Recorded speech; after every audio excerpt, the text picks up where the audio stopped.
और दूसरी बात, उसी दंपत्ति ने कहा कि राजीव भाई, अंग्रेजी बहुत समृद्ध भाषा है, बहुत रिच लैंग्वेज है। जो शब्द उन्होंने इस्तेमाल किया, रिच लैंग्वेज माने समृद्ध भाषा।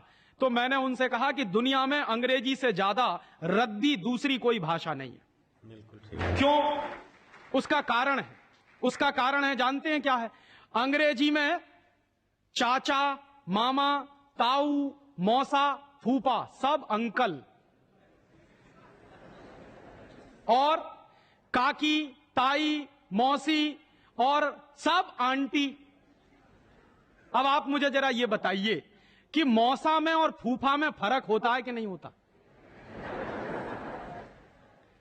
क्या आप फूफा को मामा बना सकते हैं? या यह बताइए कि मौसी में और काकी में फर्क होता है कि नहीं होता? क्या मौसी काकी हो सकती है? दुनिया की जिस भाषा में रिश्तों को कहने के शब्द ना हो, वो सबसे रद्दी भाषा है। बिल्कुल ठीक। हमारे यहां हिंदुस्तान में जितनी भाषाएं चलती हैं, हर भाषा में परिवार के रिश्तों को कहने के लिए विशेष शब्द हैं। वहां नहीं है। वहां क्या है? सब इन लॉज हैं, चाहे वो लड़की वाले हों चाहे लड़के वाले हों। पता ही नहीं चलता कि ये लड़के वाले इन लॉज हैं कि लड़की वाले इन लॉज हैं। या तो सब अंकल हैं या तो सब आंटी हैं। क्यों है ऐसा? क्योंकि अंग्रेजी भाषा में रिश्तों को कहने के लिए शब्द नहीं है। कारण क्या है? अंग्रेजी भाषा में शब्दों की बहुत कमी है। और अंग्रेजी भाषा में शब्दों की कितनी कमी है? अगर मूल रूप से देखा जाए तो अंग्रेजी भाषा में मात्र 2600 शब्द हैं कुल मिला के। और दुनिया की तमाम भाषाओं से जो उधार लिया है अंग्रेजों ने, फ्रेंच भाषा में से लिए हैं, जर्मन में से लिए हैं, इटालियन में से लिए हैं, लैटिन में से लिए हैं, तो तमाम भाषाओं से जो उधार लिए हुए शब्द हैं वो मिला दिए जाएं तो कुल मिला के बैठते हैं 12,000। अंग्रेजी के मूल शब्द हैं 2600 और बाकी के शब्दों को मिला दें तो कुल बैठते हैं 12,000। अब आप हिसाब लगाइए, अंग्रेजी में कुल मिला के 12,000 शब्द हैं। गुजराती में आपको मालूम है कितने शब्द हैं?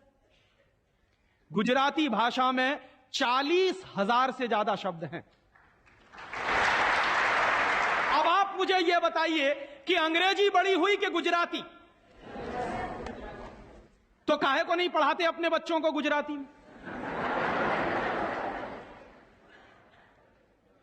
और एक दूसरा उदाहरण दूं कि अंग्रेजी में कुल मिला के 12,000 शब्द हैं और मराठी भाषा है हमारे देश की, उसमें इस समय 48,000 शब्द हैं। अंग्रेजी से 4 गुनी बड़ी है मराठी।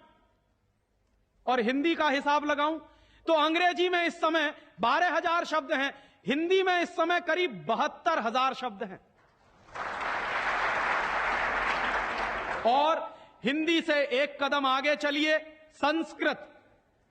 तो अंग्रेजी में कुल मिला के 12,000 शब्द हैं, संस्कृत में कुल मिला के 1.5 लाख शब्द हैं।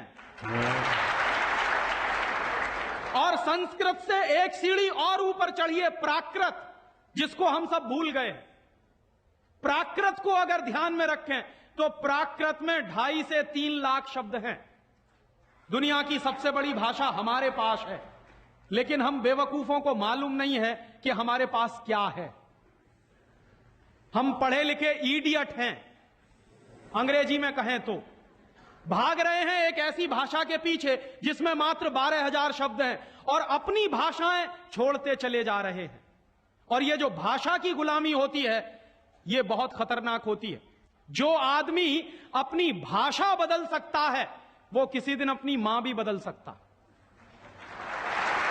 और यह मैं बहुत गंभीर बात कह रहा हूं। आपको कुछ दिन के बाद इस देश में कॉन्वेंट्स में से पढ़कर निकले हुए बच्चे ये कहते मिलेंगे कि वो कहते हैं ना, कॉन्वेंट के बच्चे, उनको तो हर चीज इंपोर्टेड चाहिए। Imported car, imported pen, imported pencil, imported television, imported refrigerator. अभी कुछ दिन के बाद कहेंगे कि अब हमको इंपोर्टेड मम्मी पापा भी चाहिए, क्योंकि आपकी शक्ल उनको अच्छी नहीं लगने वाली। वो तो जो भाषा पढ़ रहे हैं उसके संस्कार ले रहे हैं। तो अंग्रेजी पढ़ रहे हैं तो अंग्रेजी के संस्कार ले रहे हैं, और अंग्रेजी के संस्कार तो अंग्रेजियत के संस्कार हैं। और अंग्रेजियत के संस्कार में तो मां और बाप की इज्जत करने की बात उनको कभी सिखाई नहीं गई है। वो तो आपको भी 2 कौड़ी का मान के फेंक देने वाले। और दुर्भाग्य से यही होता है। कॉन्वेंट स्कूल से निकले हुए बच्चे जितनी गाली अपनी मातृभाषा को देते हैं, अपनी संस्कृति को देते हैं, अपने परिवार को देते हैं, उतनी शायद कोई नहीं देता। तो मैकॉले जो कहा करता था वो बात आज हमको दिखाई देती है कि कॉन्वेंट में पढ़कर निकलेंगे बच्चे तो ये शरीर से हिंदुस्तानी होंगे, दिमाग से अंग्रेज होंगे। और इसी के